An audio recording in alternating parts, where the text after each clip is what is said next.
하나님 아버지의 말씀 우리가 같이 읽고 나눕니다. 말씀은 에스겔서 40장 1절부터 4절까지와 43장 1절부터 9절까지의 말씀입니다. 구약성경 1214쪽 에스겔서 40장 1절부터 4절까지 말씀을 먼저 읽습니다. 우리가 사로잡힌 지 25째 해 성이 함락된 후 14째 해 첫째 달 10째 날에 곧 그날에 여호와의 권능이 내게 임하여 나를 데리고 이스라엘 땅으로 가시되 하나님의 이상 중에 나를 데리고 이스라엘 땅에 이르러 나를 매우 높은 산 위에 내려 놓으시는데 거기에서 나무로 향하여 성읍 형상 같은 것이 있더라. 나를 내리시고 거기 이르시니 모양이 똑같이 빛난 사람 하나가 손에 삼줄과 측량하는 장대를 가지고 문에 서 있더니 그 사람이 내게 이르되 인자야 내가 네게 보이는 그것을 눈으로 보고 귀에 들으며 네 마음으로 생각할지어다. 내가 이것을 네게 보이려고 이리로 데리고 왔나니 너는 본 것을 다 이스라엘 족속에 전할지어다 하더라.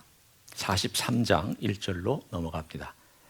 그 후에 그가 나를 데리고 문에 이르니 곧 동쪽을 향한 문이라. 이스라엘 하나님의 영광이 동쪽에서부터 오는데 하나님의 음성이 많은 물소리 같고 땅은 그 영광으로 말미암아 빛나니 그 모양이 내가 본 환상 곧 전에 성읍을 멸하러 올 때에 보던 환상 같고 그발 강가에서 보던 환상과도 같기로 내가 곧 얼굴을 땅에 대고 엎드렸더니 여호와의 영광이 동문을 통하여 성전으로 들어가고 영이 나를 들어 데리고 안뜰에 들어가시기로 내가 보니 여호와의 영광이 성전에 가득하더라. 성전에서 내게 하는 말을 내가 듣고 있을 때에 어떤 사람이 내 곁에 서 있더라. 그가 내게 이르시되 인자야 이는 내 보좌의 처소 내 발을 두는 처소 내가 이스라엘 족속 가운데 영원히 있을 곳이라. 이스라엘 족속 곧 그들과 그들의 왕들이 음행하며 그 죽은 왕들의 시체로 다시는 내 거룩한 이름을 더럽히지 아니하리라. 그들이 그 문제방을 내 문제방 곁에 두며 그 문설주를 내 문설주 곁에 두어서 그들과 나 사이에 겨우 한 담이 막히게 하였고 또 그 행하는 가증한 일로 내 거룩한 이름을 더럽혔으므로 내가 노하여 멸망시켰거니와 이제는 그들이 그 음란과 그 왕들의 시체를 내게서 멀리 제거하여 버려야 할 것이라. 그리하면 내가 그들 가운데 영원히 살리라. 아멘. 여러분 인생에 살면서 설레는 일이 몇 번 있었습니까? 혹시 지금 조금 연세가 드신 다음에도 설레시는 일이 있으십니까? 나이가 드니까 이제 설레는 일도 별로 없으시죠? 다 모든 게 다 그렇고 또 일이 되면 이렇게 될 것이다라고 대략 머리로 다 생각하시니까 어렸을 때 한번 돌아가 봅니다. 소풍 갈 때 마음 설레었습니까? 네. 초등학교 때 소풍 간 날, 아니 그 전날 잠도 잘 안 옵니다. 그리고 엄마가 깨우지도 않았는데 벌떡 일어납니다. 그날만큼은 평소 때는 깨워도 막 뒤치락 안 일어나고 꼼지락거리다가도 소풍 가는 날에는 왜 그렇게 열심히 일어나는지 별것도 없습니다. 그냥 밖에 나가서 도시락 까먹고 오는 것밖에 없는데 그날이 그렇게 설레면서 기다려지는 때가 있었습니다. 또 저에게는 설레는 기억이 있습니다. 우리 첫째 아이가 달라스 베일 호스피털에서 태어날 때 바깥에서 설레는 마음으로 기다리고 있었습니다. 두려운 마음도 있었고 설레는 마음도 있었고 도대체 어떻게 생겼을까? 딸이라는 건 알고 이미 기다리고 있었지만 괜찮을까? 아내는 괜찮을까? 두려운 마음, 설레는 마음 등등등의 그런 마음을 가지고 있었던 그때가 설렌다라는 말을 제가 꺼내면서 생각이 났습니다. 이스라엘 사람들에게 오늘 이 장면, 여러분이 저와 함께 읽었던 이 장면은 어떤 것일까요? 결론적으로 말하면 설레는 이야기입니다. 왜냐하면 오늘 40장 읽었는데 우리가 사로잡혀 온 지 25년 지났습니다. 그리고 예루살렘 성이 망한 지 14년, 대략 기억하기 좋게 15년. 예루살렘은 초토화돼서 다 사라졌습니다. 성전에 있는 돌 위에 돌 하나 남지 아니하고 완전히 언덕 위는 평지가 되어버리고 말았습니다. 집들 다 허물어졌습니다. 바벨론 사람들이 와서 불태우고 약탈하고 죽이고 쓸만한 사람은 다 데리고 바벨론으로 갔습니다. 그러기를 14, 15년이 지났습니다. 생각해 보십시오. 포로로 잡혀와서 25년, 이미 먼저 잡혀온 포로니까 25년. 하나님께서 예루살렘을 멸망시키기로 작정하고 멸망시키신 지 14, 15년. 무슨 꿈이 있습니까? 무슨 소망이 있습니까?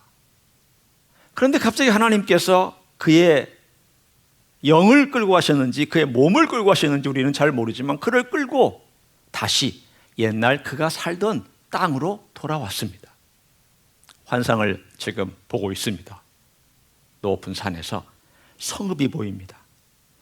그런데 그 성읍은 자기가 살던 성읍하고는 조금 다르게 보입니다. 당연히 다르게 보일 수밖에요.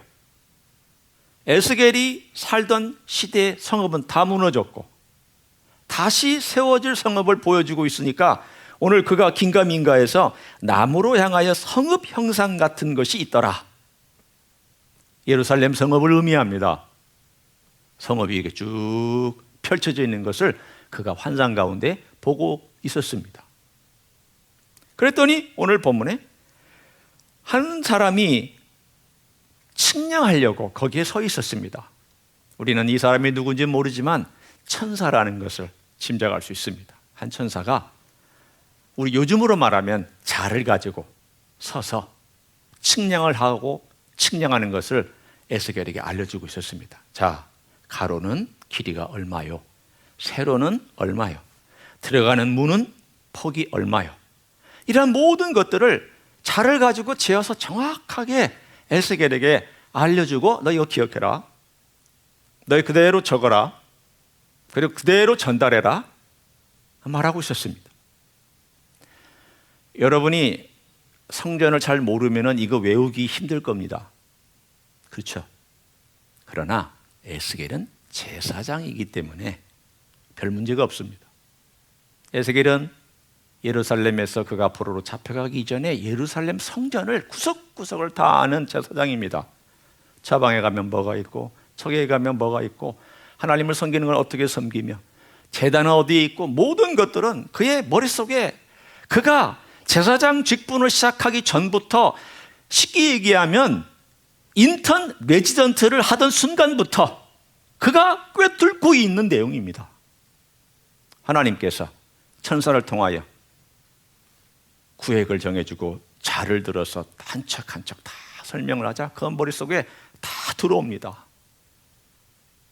그런데 여러분, 이 성전이 오늘 우리가 읽진 않았지만 40장 5절부터 해가지고 쭉 해서 41장, 42장, 심지어는 43장 마지막까지 나오는 이 성전의 측량과 내용이 과연 이스라엘 역사 속에 이루어진 적이 있는가? 이것은 아직 바벨론에서 포로로 잡혀오기 이전의 일입니다. 아니 바벨론 포로에서 다시 돌아오기 이전의 일입니다. 바벨론에서부터 포로가 돌아온 때가 주전 536년이니까 이 사건은 572년이 일어났으니까 아직도 36년이라는 세월이 더 지나가야 그들이 포로에서 이 예루살렘으로 돌아오는 때가 됩니다. 드디어 스룹바벨이 5만 명을 데리고 돌아왔습니다.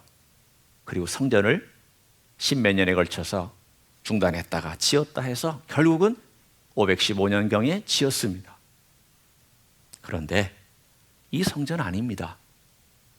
이 성전하고는 비교가 안 됩니다. 그러면 성전은 솔로몬의 성전하고 비교하면 어떻습니까? 그것과도 비교가 안 됩니다. 헤롯 성전하고는 어떻습니까? 헤롯은 그 성전 위에다가 금을 입혀가지고 그 금박을 입힌 그 성전이 그 윗이 햇빛이 비칠 때는 화려하게 바짝바짝 해가지고 사람들이 볼 때 눈이 부셔서 못 볼 정도로 화려했다고 그렇게 기록이 남아 있는데 그 헤롯 성전과 유사합니까? 아닙니다. 유사하지 않습니다. 제가 왜 그런지 설명해 드릴까요? 이 성전의 크기는 뜰까지 다 포함해서 미식 축구장 13개가 넉넉히 들어갑니다. 그냥 축구장 아닙니다. 우리가 흔히 얘기하는 사카 이 축구장이 아니고 미식 축구, 풋볼 어마어마하게 큽니다. 여러분이 가서 보셨는지 모르지만 어마어마하게 큰 그게 13개가 들어갈 정도의 그 크기라면 옛날 다윗이 처음 올라가서 예루살렘을 정복할 때의 예루살렘 크기보다도 큽니다. 그런 성전이 역사상에 지어진 적이 있습니까? 없습니다. 아직 한 번도 역사상에 이 성전이 지어진 적이 없습니다. 그래서 사람들은 이렇게 얘기를 합니다. 이거는 상징적인 거야. 그냥 상징적으로 그냥 멋진 성전이 언젠가 지어질 것을 얘기하는 거야. 이건 실제로 일어날 일이 아니야. 왜냐하면 아직도 일어난 일이 없었기 때문에. 여러분 어떻습니까? 아직 일어난 적이 없더라고 미래에 일어나지 않습니까? 과거에 노아의 홍수가 이전에 홍수가 내려서 인류가 멸망한다고 얘기하자 사람들이 믿었습니까? 안 믿었습니까? 안 믿었죠. 왜 안 믿었습니까? 일어난 적이 없어. 우리 생애에 그런 적이 없어. 한 번도 홍수가 나서 이 땅에 사람들이 힘든 적이 없어. 과학적으로 데이터가 없어. 이 성전도 마찬가지입니다. 아니 만약 이것이 상징적인 거라면 왜 하나님께서 그렇게 구체적으로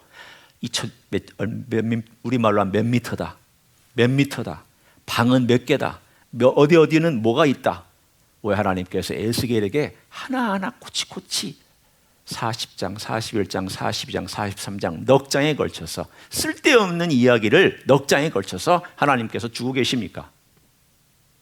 하나님은 쓸데없는 이야기를 주시지 않습니다. 이 성전은 미래에 지어질 성전입니다.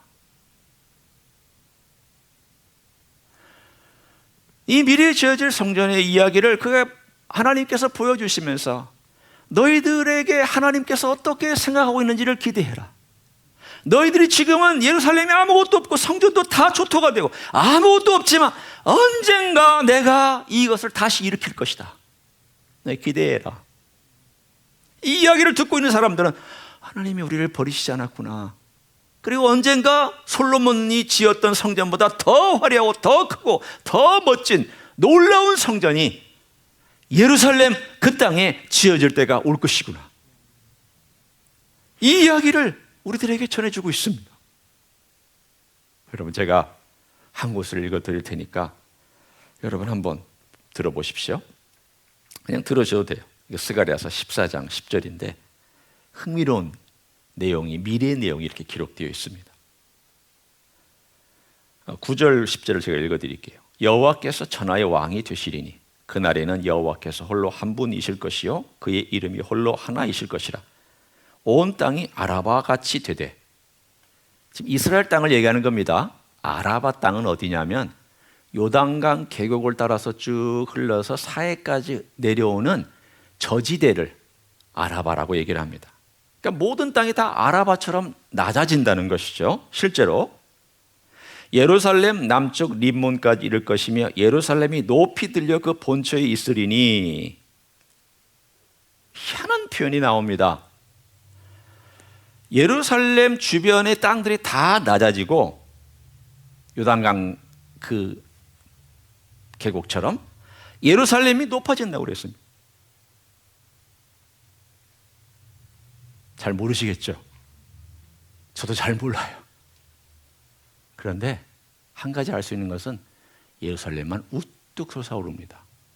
천지개벽이 일어나서 지진이 일어나서 이 주님께서 감람산에 다시 재림하셔서 그분의 발이 감람산을 밟으실 때 감람산이 동서로 쫙 갈라지고 지진이 일어나서 그날 거기에 있었던 유대인들이 그 대환란을 피하여서 주님의 보호를 받고 마지막 그곳에서 통과한 다음 천년왕국으로 들어간 그때에 예루살렘을 존귀하게 그 땅이 높아진다고 오늘 스가랴서는 말씀하고 있습니다.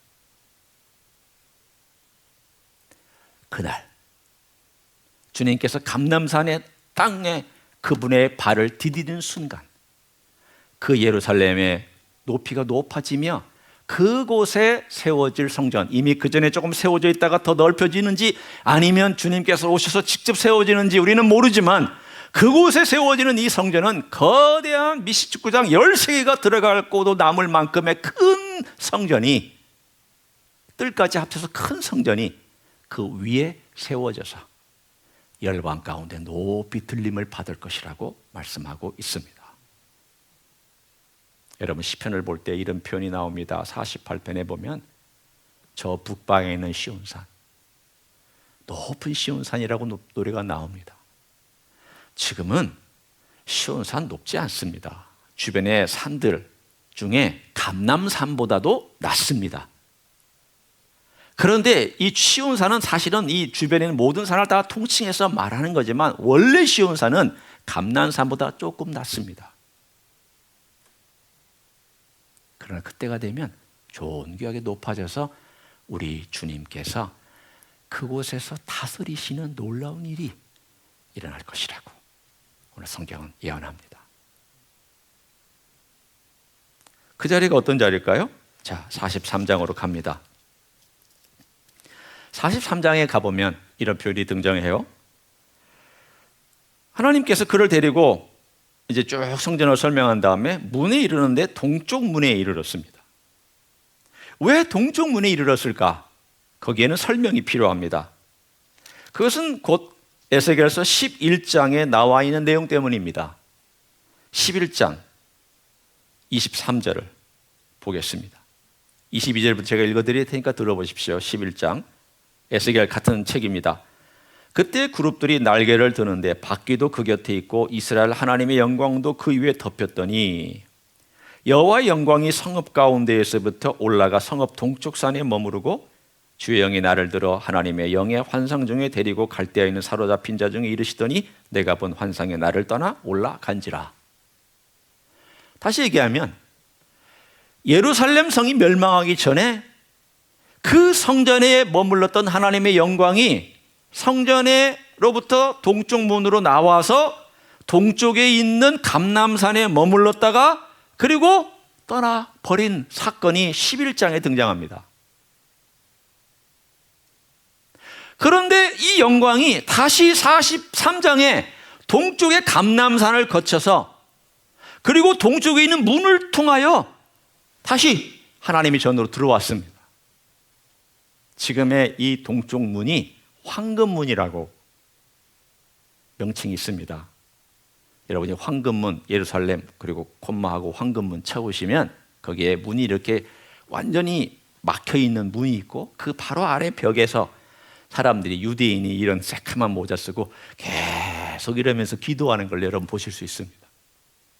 그런 장면 봤죠? 거기다가 종이 기도문 꼽아놓고 거기서 계속 기도. 뭘 위해서 기도하고 있을까요?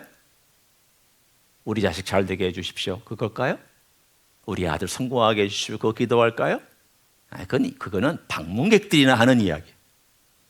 진짜 유대인들, 경건한 유대인들은 검은 모자와 검은 옷을 입고 거기서 뭐라고 기도하냐면 메시아야 어서 오시옵소서. 메시아의 이 동쪽 문, 이 황금문을 통과해서 지금은 막혀있는 이 문을 통과해서 어서 오시옵소서. 속히 오시옵소서. 그들은 계속 메시아가 오는 것을 위해서 그 앞에서 계속 고개를 끄덕끄덕하면서 기도하고 있습니다. 주님이 오셔야 그 동쪽 문이 열립니다. 그 황금문이 열립니다. 어디로 오실 때? 감람산에 그분의 발이 디뎌서 동쪽에 그분이 재림하시고 그 동쪽의 감람산을 통과해서 동쪽 문을 통하여 하나님의 성전으로 그 성전으로 들어가실 때 이 모든 역사가 드디어 매듭을 짓기 시작합니다. 여러분, 우리는 그날을 바라보고 지금 살아가고 있습니다. 그러면 여러분 이렇게 생각하실 겁니다. 아니 목사님, 우리 유대인도 아닙니다. 우리 혈통으로 유대인도 아닌데 이 이야기가 무슨 상관이 있습니까? 나하고 무슨 상관이 있습니까? 라고 물을 것입니다. 어떤 사람은, 어떤 열성인 사람은 예루살렘에 땅을 좀 사야 되겠다고. 주님 오실 때 그 땅에 좀 부동산이라도 있어야 나도 좀 뭔가 한 자리 할 것 같고 나도 그 주님의 곁에서 좀 뭔가 있을 것 같아서 그렇게 하시는데 절대 그럴 일 없습니다. 그리고 하시지 않아도 됩니다. 제가 이제 설명을 해드릴게요. 왜 우리가 예루살렘에 땅을 사지 않아도 되느냐, 그것도 제가 설명해 드립니다. 저는 오늘 여러분과 함께 에스겔서 40장부터 43장에 이르는 이 성전의 환상이 도대체 우리에게 어떤 메시지를 전해주는지 대략 한 3가지만 나누기를 원합니다. 첫 번째는, 하나님은, 우리 주님은 아무리 오래된 약속이라도 반드시 지키십니다. 창세기 3장 15절에 여자의 후손이 와서 그 여자의 후손에 대한 약속을 하나님께서 바로 직후해 주셨습니다.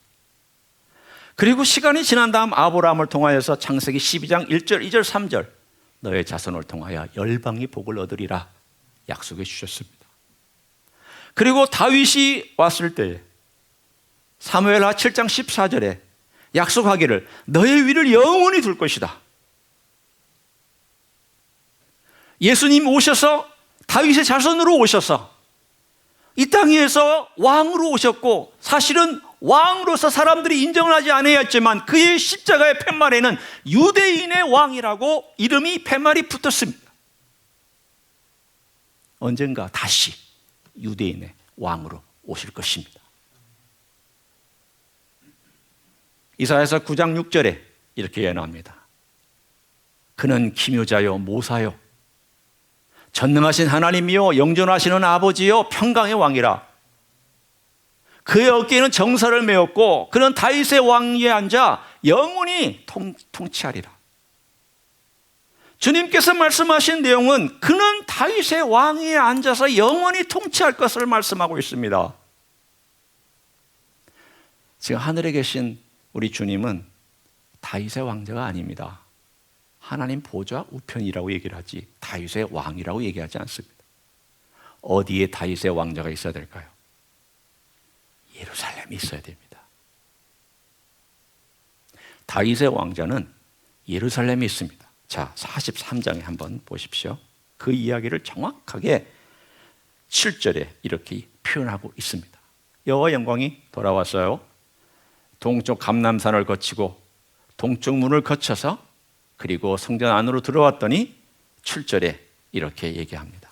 그가 내게 이르시되 인자야 이는 내 보좌의 처소 내 발을 두는 처소 내가 이스라엘 족속 가운데 영원히 있을 곳이라. 하나님 말씀하시기를 에스겔서 43장 7절에 하나님의 보좌가 거기 있겠다고, 그리고 거기에는 발을 두는 처소를 하겠다고, 발로 밟으시겠다는 뜻이에요. 세 번째는 영원히 거기에 있겠다고. 오늘 이 표현들을 보면 주님께서 이제까지 하신 모든 약속들을 하나씩 다 지켜오셨고 앞으로도 지키실 것이구나. 여러분, 주님께서 신실하게 약속을 지켜오셨다면 앞으로 이 땅에 이루어질 모든 약속도 다 이루어질 것을 믿습니다. 뿐만 아니라 여러분 한 분 한 분의 주신 약속도 이루어질 것입니다.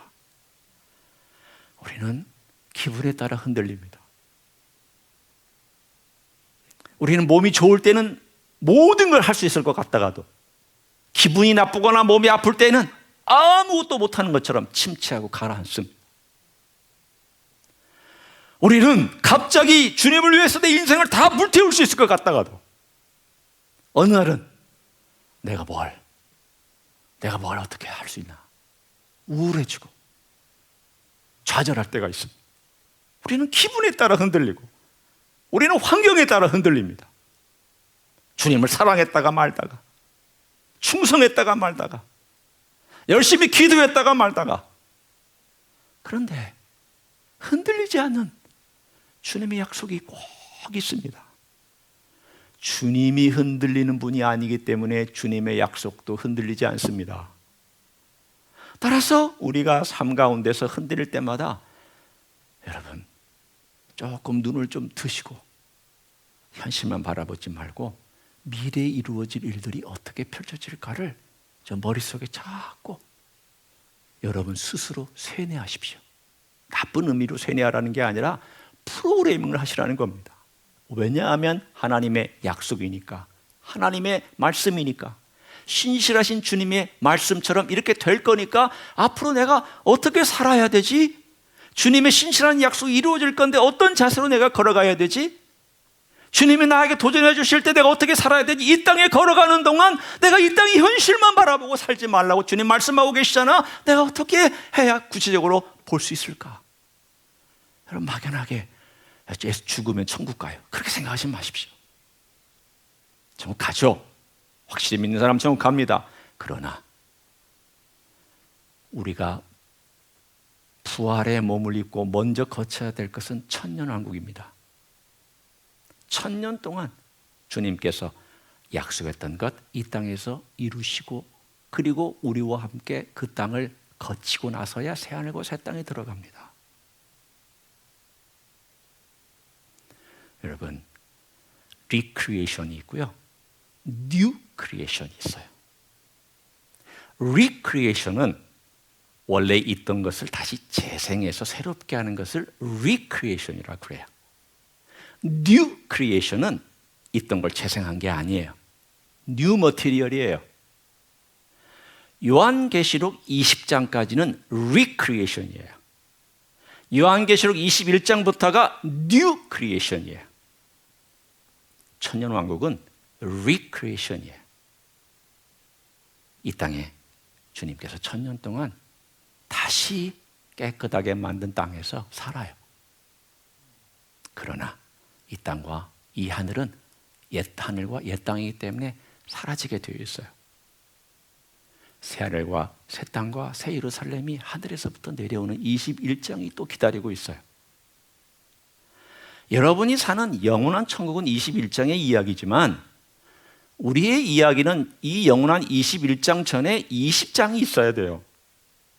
따라서 우리가 20장을 통과하면서 어떤 일들이 벌어질 건가에 대하여 제가 두 번째 오늘 이 가르침이 주는 메시지를 나눕니다. 주님의 완전한 통치가 이루어지는 때가 옵니다. 이사야가 노래합니다. 거기는 사자와 어린 양이 같이 어울리며 어린아이가 독사의 굴에 손을 집어넣어도 해를 받지 않는다. 여러분, 이것을 그냥 시적인 표현으로만 생각하십니까? 아닙니다. 시적인 표현 이면에 의미가 있는 말입니다. 다시 말하면 죄와 악이 사라진 1000년 동안 어린아이와 독사가 어울려 놀고 사자와 양이 어울려 노는 그런 날이 진짜 올 거라고 말씀합니다. 왜 그런 줄 아십니까? 예수님이 직접 통치하시기 때문입니다. 성경에는 첫 아담은 실패했다고 로마서 5장 얘기합니다. 고린도전서 15장 45절 얘기합니다. 첫 아담은 죄를 가져왔고 실패했고 죽음을 가져왔다. 그러나 둘째 아담 혹은 마지막 아담은 생명을 주는 아담이다.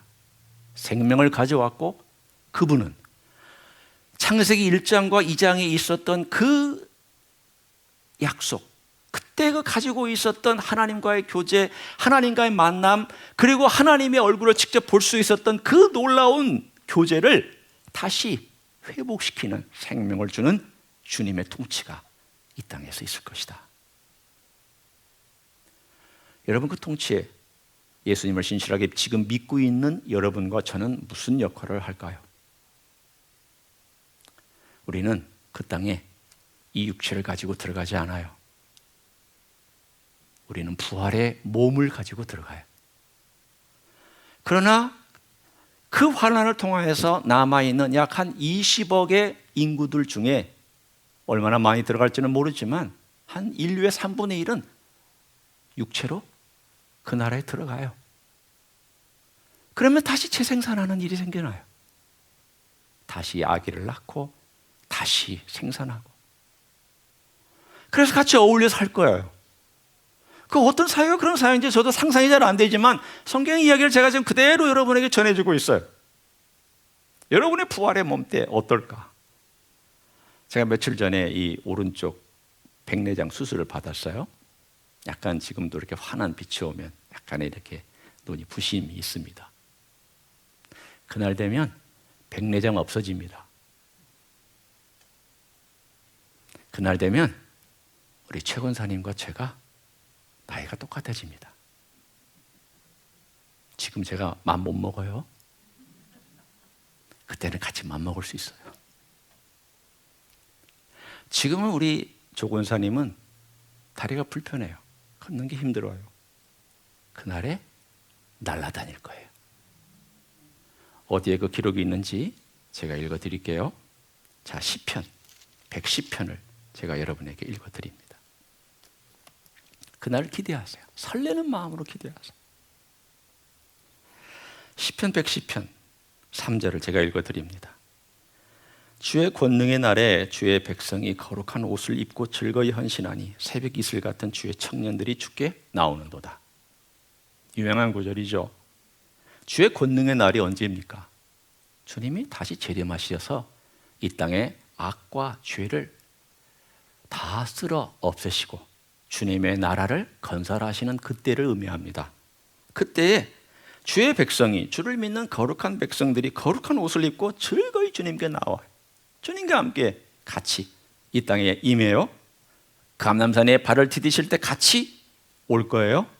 그런데 그 사람들은 어떤 사람이라고 또 묘사하고 있냐면 새벽 이슬 같은 주의 청년들이라고 얘기하고 있습니다. 이 청년은 누구를 의미합니까? 청년같이 변모된 주의 백성들을 의미하고 있습니다. 여러분이나 저나 다시 청년것처럼 가장 멋지고 아름다운 20대 초반의 청년처럼 그날 주님과 함께 재림의 영광을 누리며 천년왕국으로 들어갈 거예요. 지금 잠시 우리가 고생하고, 지금 잠시 아파하고, 지금 잠시 고통당하고, 지금 잠시 예수 믿는 사람으로 무시당하고, 지금 잠시 우리는 별것도 아닌 것처럼 취급당한다 할지라도 그날, 그때가 되면 여러분은 청년 같은 부활의 몸을 입고 우리 주님의 통치에 동참하는 하나님의 종들이 될 줄로 믿습니다. 어떻게 동참하는 줄 아세요? 그날 동참하는 자들은 우리 주님과 함께 왕노릇 할 것입니다.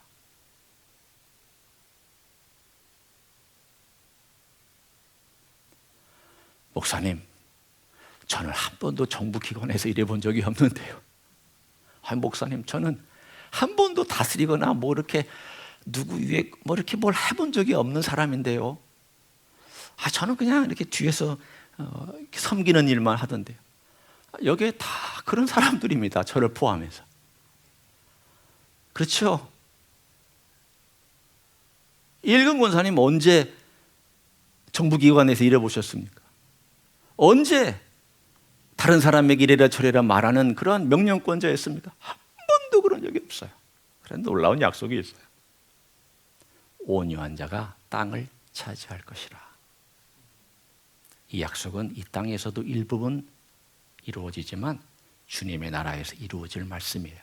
온유한 자들이 그 땅을 차지하며 그 땅에서 왕노릇 할 것입니다. 걱정하지 마세요. 여러분이 통치하는 게 아니라 예수님의 능력을 힘입어 통치할 거고, 여러분이 왕노를 스스로 하는 것이 아니라 예수님의 능력과 그분의 진리와 그분의 변화시켜주신 능력으로 여러분이 할 것이기 때문에 걱정하시지 않아도 돼요. 여러분 상상해 보세요. 저는 이걸 상상할 때 늘 기쁘고 즐거워요. 비록 이 땅에 집 있는 사람들은 양해하고 들으세요.